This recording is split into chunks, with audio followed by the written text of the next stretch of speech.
भारत की राजनीति इस समय एक ऐसे दौर से गुजर रही है जहां चुनाव सिर्फ सरकार चुनने का माध्यम नहीं रह गया है, बल्कि ये जनता के बदलते हुए मिजाज का आईना बन चुका है।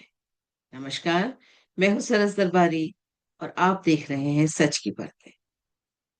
आज हम बात करेंगे दो महत्वपूर्ण राज्यों की, पश्चिम बंगाल और तमिलनाडु की, जहां 2026 के चुनावों ने कई नए संकेत और कई बड़े सवाल खड़े किए हैं। एक तरफ बंगाल में रिकॉर्ड वोटिंग और बदलता वोटर बिहेवियर, तो दूसरी तरफ तमिलनाडु में गठबंधनों की रणनीति और वोटों का बंटवारा। क्या ये सिर्फ राज्य स्तर के चुनाव हैं या फिर राष्ट्रीय रणनीति की दिशा तय करने वाले संकेत? आइए इस खबर को विश्लेषण के माध्यम से समझते हैं। पहले बात करते हैं वेस्ट बंगाल की और समझते हैं कि यहाँ हुई रिकॉर्ड वोटिंग क्या कहती है। पहले चरण में यहाँ लगभग 90% के आसपास मतदान दर्ज किया गया।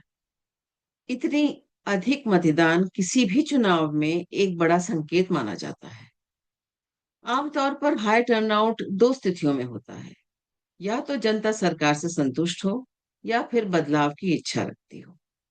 इस बार जो संकेत मिल रहे हैं वे दूसरे पहलू की ओर इशारा करते हैं, क्योंकि जिन इलाकों में पहले निष्क्रियता या डर का माहौल बताया जाता था, अब वहां लोग बड़ी संख्या में मतदान करने निकल रहे हैं।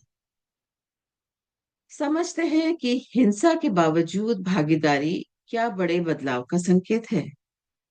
चुनाव के दौरान कुछ स्थानों पर हिंसा और तनाव की घटनाएं भी सामने आईं, लेकिन महत्वपूर्ण बात यह रही कि इन घटनाओं के बावजूद मतदान प्रभावित नहीं हुआ। मतदाता लगातार मतदान केंद्रों तक पहुंचे और उन्होंने अपने मताधिकार का प्रयोग किया। ये एक महत्वपूर्ण बदलाव को दर्शाता है। अब मतदाता सिर्फ परिस्थितियों का निरीक्षण नहीं कर रहा, बल्कि सक्रिय रूप से भाग ले रहा है। यानी डर का प्रभाव कम हो रहा है और लोकतांत्रिक भागीदारी बढ़ रही है। अब देखते हैं चुनावी पारदर्शिता और प्रक्रिया क्या कहती है। इस बार चुनावी प्रक्रिया में पारदर्शिता को लेकर भी चर्चा देखने को मिली है। मतदाता सूची में सुधार, तकनीकी प्रक्रियाओं का उपयोग और वास्तविक मतदाताओं की पहचान, ये सभी प्रयास चुनाव को अधिक निष्पक्ष बनाने की दिशा में देखे जा रहे हैं। हालांकि इस पर अलग-अलग राजनीतिक दृष्टिकोण भी मौजूद हैं, लेकिन इसका असर चुनावी परिणामों पर पड़ सकता है। नेतृत्व और मुकाबले की बात करें, तो इस चुनाव में मुख्य मुकाबला भारतीय जनता पार्टी और ऑल इंडिया तृणमूल कांग्रेस के बीच देखा जा रहा है। एक ओर विस्तार की रणनीति है, तो दूसरी ओर मौजूदा स्थिति को बनाए रखने का प्रयास।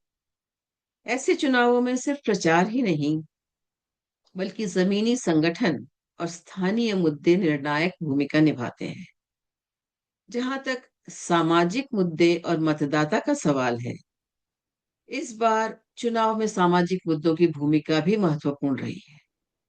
विशेष रूप से महिला मतदाताओं की भागीदारी और उनके मुद्दों पर चर्चा चुनावी रुझानों को बहुत प्रभावित कर रहे हैं। जब कोई सामाजिक घटना व्यापक स्तर पर लोगों को प्रभावित करती है, तो उसका असर चुनावी निर्णयों में भी दिखाई देता है। अब बात करते हैं वोट पैटर्न में हुए बदलाव की। पश्चिम बंगाल की राजनीति में लंबे समय से कुछ स्थायी वोट बैंक देखे जाते रहे हैं, लेकिन इस बार संकेत मिल रहे हैं कि मतदाता पहले की तरह एक दिशा में बंधा हुआ नहीं है। साइलेंट वोटर्स सक्रिय हो रहे हैं और ये चुनाव को अनिश्चित बना रहा है। अब बात करते हैं तमिलनाडु की, जहां चुनाव के बाद जो रुझान सामने आए हैं वे भी कम दिलचस्प नहीं है। यहाँ कुछ प्रमुख बिंदु सामने आते हैं, जैसे एनडीए की एकजुटता। एनडीए के प्रदर्शन का इस चुनाव में संगठित और एकजुट नजर आया। एआईएडीएमके और भारतीय जनता पार्टी के बीच तालमेल बूथ लेवल तक दिखाई दिया, और यही किसी भी चुनाव में सबसे महत्वपूर्ण फैक्टर होता है। डीएमके और कांग्रेस गठबंधन में तालमेल और कोऑर्डिनेशन की कमी के संकेत मिले हैं। संयुक्त रैलियों का अभाव, कार्यकर्ताओं के बीच तालमेल की कमी, ये सभी फैक्टर्स चुनाव को प्रभावित कर सकते हैं। अब बात करते हैं तमिलनाडु के चुनाव में उभरे एक नए फैक्टर की। इस चुनाव का सबसे बड़ा नया तत्व रहा टीवी के, जिसका नेतृत्व एक्टर विजय कर रहे हैं। ये पार्टी एंटी इनकम्बेंसी वोट और कुछ खास वर्गों में अपनी जगह बनाती हुई दिखाई दे रही है, और यही फैक्टर चुनाव को तीन तरफा बना रहा है। सबसे महत्वपूर्ण बात यह है कि एंटी इनकम्बेंसी पूरी तरह एक दिशा में नहीं गई और वोटों का बंटवारा हो गया है।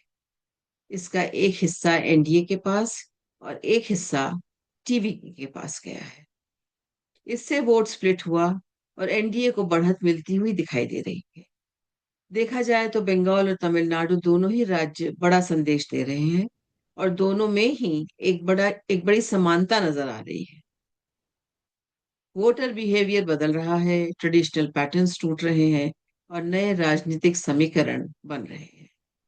यानी ये चुनाव सिर्फ राज्य स्तर तक सीमित नहीं है, बल्कि बड़े बदलाव का संकेत दे रहे हैं।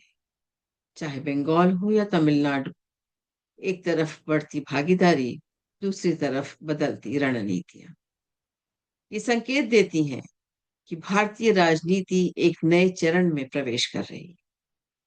अब ये बदलाव परिणामों में कितना दिखाई देगा, ये आने वाला समय ही स्पष्ट करेगा। आपकी क्या राय है? क्या ये चुनाव वाकई बड़े बदलाव का संकेत है? अपनी राय हमें कमेंट में जरूर बताइएगा।